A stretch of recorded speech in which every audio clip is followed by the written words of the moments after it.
Hyderabad CCS ACP ఉమామహేశ్వరరావును ACB కోర్టుకు తీసుకొచ్చారు ACB అధికారులు. కాసేపట్లో ఏసీబీ న్యాయమూర్తి ఎదుట హాజరుపరచబోతున్నారు.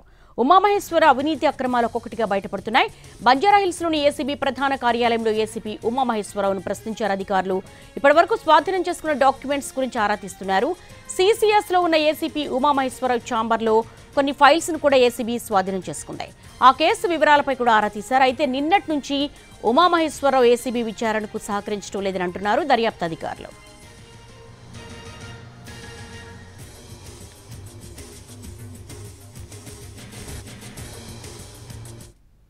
హైదరాబాద్ సీసీఎస్ ఏసీపీ ఉమామహేశ్వరరావును ఏసీబీ కోర్టుకు తీసుకొచ్చారు ఏసీబీ అధికారులు. దీనికి సంబంధించి మా కరెస్పాండెంట్ కిరణ్ అడిగి మరిన్ని వివరాలు తెలుసుకుందాం. కిరణ్, పోలీసులు ఏసీబీ అధికారులకు సంబంధించి మీ దగ్గర ఉన్నటువంటి ఇన్ఫర్మేషన్ ఏంటి? ఎటువంటి డాక్యుమెంట్స్ సమర్పించారు? దేవి, కొద్ది నిమిషాల క్రితమే నాంపల్లి ఏసీబీ కోర్టులో ఉమామహేశ్వరరావును హాజరుపరిచారు ఏసీబీ అధికారులు.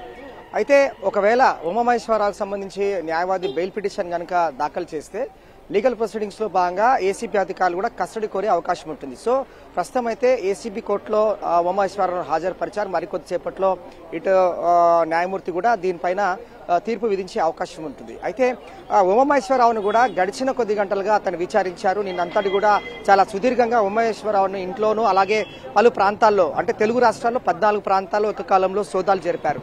సోదాలు జరిపిన క్రమంలోనూ అలాగే ఇంట్లో సీజ్ చేసిన చాలా విలువైన ఆభరణాలు, నగదు, వెండితో పాటుగా విలువైన డాక్యుమెంట్స్, ల్యాండ్ డాక్యుమెంట్స్ తో పాటుగా అతని ల్యాప్టాప్ విషయానికి వస్తే కూడా కొంత సమాచారం సేకరించారు ఏసీబీ అధికారులు.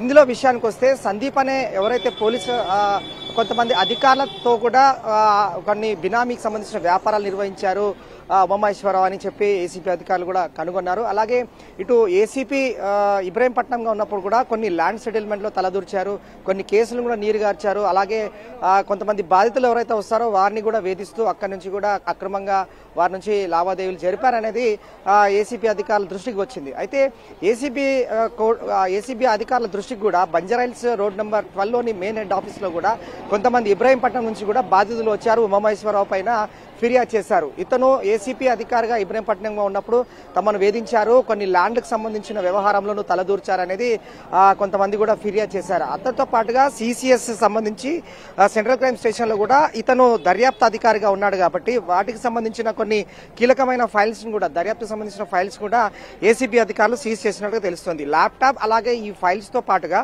సందీప్ అనే పేరుతో కొంత ఆర్థిక లావాదేవీలు కావచ్చు, అలాగే బినామీలకు సంబంధించిన వ్యాపార లావాదేవీలు కావచ్చు, ఇవంతా కూడా ఏ విధంగా ఉమామహేశ్వరరావు గత కొంతకాలంగా ఏ విధంగా ట్రాన్సాక్షన్స్ చేశాడు, అలాగే వాటికి సంబంధించి ఎంత మేర ఆర్థికంగా ఇతను అక్రమంగా సంపాదించాడు అనేది ప్రస్తుతం కొన్ని వివరాలు అయితే ఏసీబీ అధికారులు కూడా సేకరించినట్లుగా తెలుస్తోంది.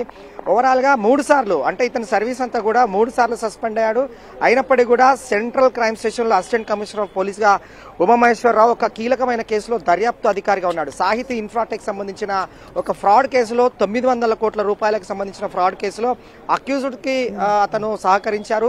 బాధితుల విషయంలో కూడా వారికి న్యాయం చేసే విషయంలో తాత్సారం చేశారనేది ఆరోపణ. అయితే దాటికి సంబంధించి కూడా దర్యాప్తు ఏ మేరకు వచ్చింది, దర్యాప్తులో ఏ విధమైన లుసుగులు ఉన్నాయి, అలాగే ఉమామహేశ్వరరావు ఏ విధంగా అక్యూజ్ సహకరించారనేది ప్రస్తుతం ఏసీపీ అధికారులు అతను ప్రశ్నించారు, కొన్ని ఆధారాలు కూడా సేకరించారు. అయితే ఏ క్షణంలోనైనా ఏసీపీ జడ్జి వారు అతనికి సంబంధించి ఇప్పుడు ప్రస్తుతం అయితే కోర్టులో ఉన్నారు కాబట్టి ఏసీబీ కోర్టులో న్యాయమూర్తి ఎదుట ఏసీబీ అధికారులు కూడా అతను హాజరుపరిచారు కాబట్టి రిమాండ్ విధిస్తారా లేదంటే ఏం జరుగుతుంది అనేది మరి కొద్దిసేపట్లో కూడా తెలిసే అవకాశం కూడా ఉంటుంది. బట్ ఇప్పటి వరకు పరిశీలిస్తే 14 ప్రాంతాల్లో తెలుగు రాష్ట్రాలు ఇటు విశాఖ అలాగే చోడవరంతో పాటుగా హైదరాబాద్, గట్కేసర్, మల్కాజ్గిరి, కుక్కడపల్లి, అశోక్ నగర్ లో 17 ప్రాపర్టీస్ సంబంధించి పైగా అతను అక్రమంగా ఆస్తులు సంపాదించాడనేది ప్రస్తుతం అయితే ల్యాండ్ డాక్యుమెంట్స్ సీజ్ చేశారు. అలాగే ఇంట్లో కూడా అంటే తన నివాసంలో ఎక్కడైనా డబ్బు దొరకకుండా జాగ్రత్త పడుతూ తన మామయ్య ఇంట్లో అలాగే బ్రదర్ ఇంట్లో కూడా 34 లక్షల రూపాయలు దాచిపెట్టాడు. వాటిని కూడా సీజ్ చేశారు. 60 తులాల బంగారు ఆభరణాలు, వెండి ఆభరణాలు కూడా సీజ్ చేశారు. అలాగే 14 ప్రాంతాల కాలంలో దాడులు జరిపినప్పుడు కూడా పలు విలువైన డాక్యుమెంట్స్ సీజ్ చేసినప్పుడు ఆ బినామీ పేర్లు ఎవరైతే ఉన్నారో వారికి సంబంధించి కూడా ఆధారాలు కావచ్చు, పాస్బుక్స్ కావచ్చు, వాటన్నిటి కూడా పరిశీలించారు. అయితే ఇంకా 2 బ్యాంకు లాకర్లకు సంబంధించి కూడా ఉమామహేశ్వరరావు నుంచి వివరాలు సేకరించాల్సి ఉంటుంది. ప్రస్తుతం అయితే ఉమామహేశ్వరరావుకు సంబంధించిన బంధువులు న్యూజిలాండ్ లో ఉన్నారు. వారికి సంబంధించి బ్యాంక్ లాకర్ వివరాలు వెల్లడించేందుకు కూడా ఉమామహేశ్వరరావు నిన్న ఏసీబీ అధికారులు సోదాలు జరిపిన క్రమం నుంచి కొద్ది నిమిషాల క్రితం వరకు అంటే ఏసీబీ కోర్టులో హాజరుపరిచిన క్రమం వరకు కూడా ఏసీబీ అధికారులకు విచారణలో సహకరించాలనేది ఏసీబీ అధికారులు చెప్తా ఉన్నారు.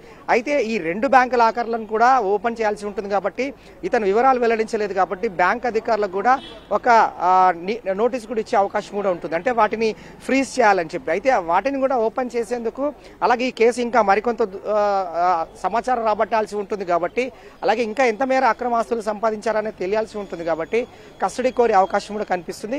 మరికొద్దిసేపట్లో ఏసీబీ నాంపల్లి మెజిస్ట్రేట్ వారు ఎక్కడైతే ఉమామహేశ్వరరావుకు సంబంధించి కూడా ఇటు జ్యుడిషియల్ రిమాండ్ విధిస్తారా లేదంటే జ్యుడిషియల్ కస్టడీకి అనుమతిస్తారా అనేది ప్రస్తుతం అయితే వాదోపవాదాలు కొనసాగుతున్నాయి. మరికొద్దిసేపట్లో కూడా దీనిపైన కూడా తీర్పు వెలువరించే అవకాశం కనిపిస్తుంది. Thank you Kiran.